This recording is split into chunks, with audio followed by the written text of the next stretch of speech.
Tommy Heffernan here, and I'm here in you're going to have to pronounce it for me. Salesian Agricultural College. Salesian Agricultural College with Rachel McNamara, the operations manager. Rachel, thanks for having me down here it's this afternoon now, I was going to say this morning. Thanks very much for coming down, Tommy. It's great to have you here. Okay, it's an operational farm, which we're going to talk about as well, but obviously it's an agricultural college. Will you tell people, I suppose, first of all, who you are, and a little bit about your role here? Yeah. So my name is Rachel McNamara. I'm the farm operations manager here in the college, and also I would deliver skills to level 5 and level 6 students in the agricultural college, completing the Green Cert. Tell people a little bit about the size of the agricultural college. What type of students are coming through here?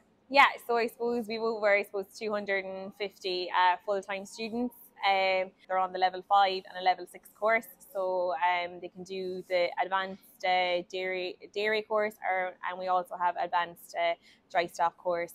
And then also we have the machinery side of it then as well. So we say agriculture, engineering, and mechanisation in the college as well. The college is a really good name. The calves are eating me here in the background, right?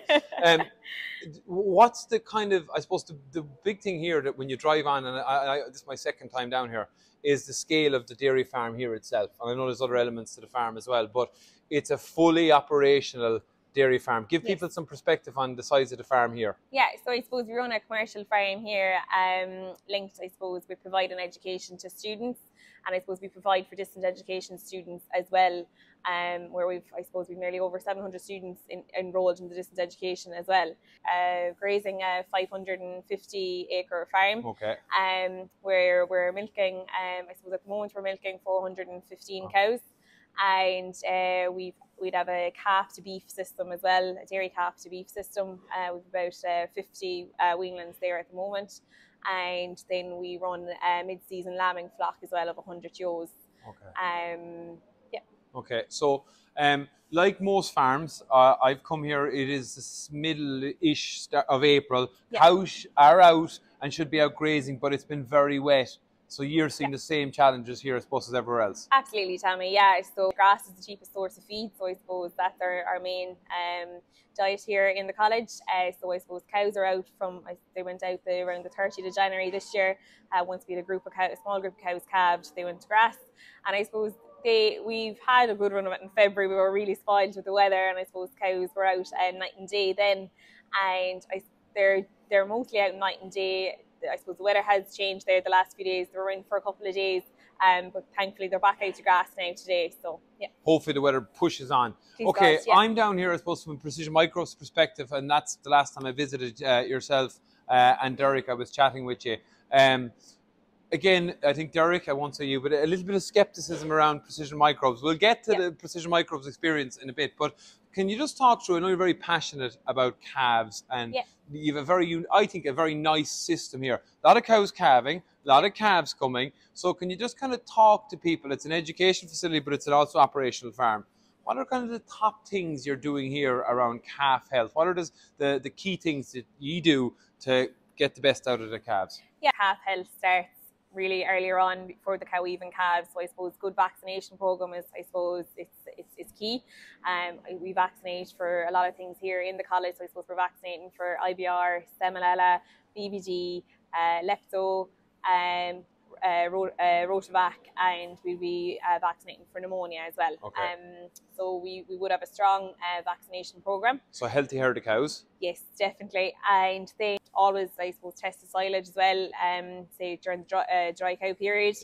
And then also cows would be getting their dry cow mineral and their CalMag as well for milk fever prevention for when they do calve down, to get the best colostrum from the cow when they calve.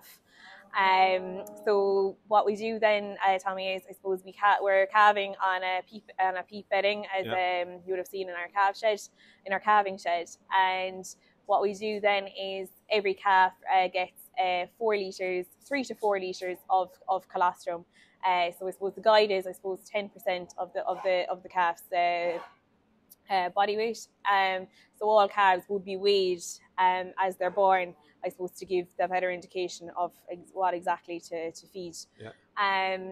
So what we do then, I suppose, we test the cows yearly for Iones and Neospora.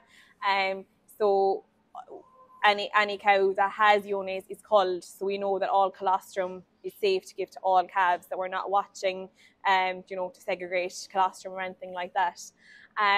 So what we do then, Tommy, is we keep a store of colostrum, a fresh store of colostrum. I saw that in your fridge down there, yeah. Yeah, so I suppose what we generally use is, I suppose, the 4-litre double Ziploc bags, where we put it into our water bath then to heat for the calf when it's born. Okay.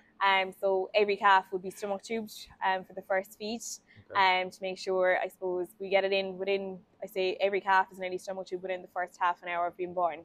Are you able to do that because of having students here, or is it just the general principles, general rule?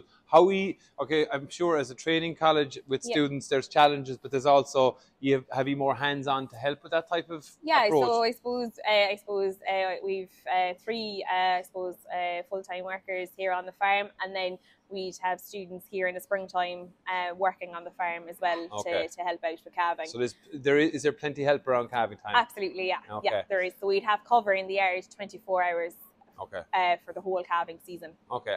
One of the things I liked, again, and I'll show a picture of it, is your little warming box, I would call it, for calves. I think that's very, very nice. Yeah, it is. So you warm up calves there, and then they're transported to various calf housing. Yeah, so the calf gets its first feed in that warming box.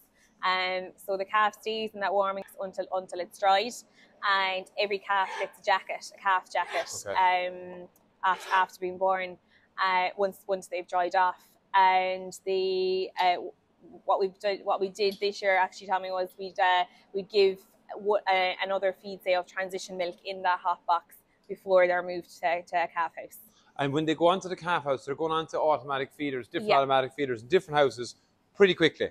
Yes, they are. So it's 2 feeds in a hot box. You get your colostrum and 1 feed of transition milk, and then it's onto milk powder. Okay. And I suppose if we talk about this shed here, and we talk a little bit about your experience with Precision Microbes, when I came down, this is the heifer shed here. Yep. They are actually on it for now. It's probably I said 2 weeks. It's a good few weeks. Probably 6 or 8 weeks since I was down. 6 weeks. Yeah, since I was down here. How have these calves done on long-term use?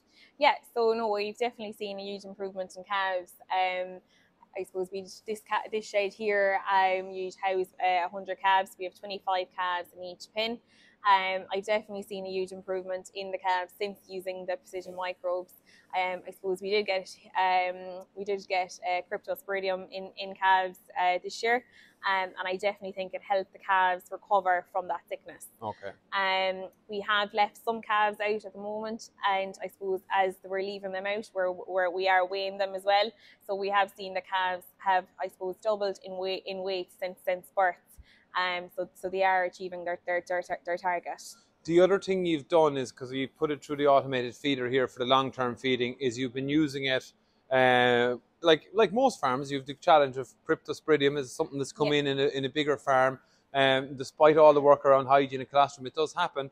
But you're using it, helping calves recover that aren't on it all the time. How are you finding that? Yeah, so first thing I do when I come in the morning, Tommy, would be I'd go to the calf feeder and I'd check to see what calves have drank and what calves haven't drank. And I suppose you'd have the odd couple of calves that may have missed a period or may not have drank their full allocation in that time period. And what I would do then is, once I've identified that calf, had a look at her, she may not have scour, so I'd give her a dose of 60 ml of the Precision Microbes. And I suppose what I do see, it increases the calf's appetite to come back to the feeder and I suppose drink her 2 litres of allocation in that period. Have you seen reduction in sort of antibiotic interventions? Is that one of the things you've said to me? Yes. So I suppose we are treating just a couple of calves at the moment, and I suppose what I've actually done, Tommy, is we'd be given 2 litres of electrolytes, I suppose, at a time. And what I actually do for when we're given electrolytes, I suppose once a day, I'd put 60 ml of the Precision Microbes into the electrolytes. Okay. And that has definitely helped. So I suppose there's calves there that I suppose are recovering. And are recovering quickly, but have got no antibiotic intervention. Good. Look, you're doing a super job here. I suppose for students and people looking at it, is there open days coming up? Is there an open day in June or July? Were you saying to me last time I was down? Yeah, there is. So we've our open day in June, Saturday the 24th of June. Okay, Saturday 24th of June. And how can people, younger people, find out more about the college and what you're doing here?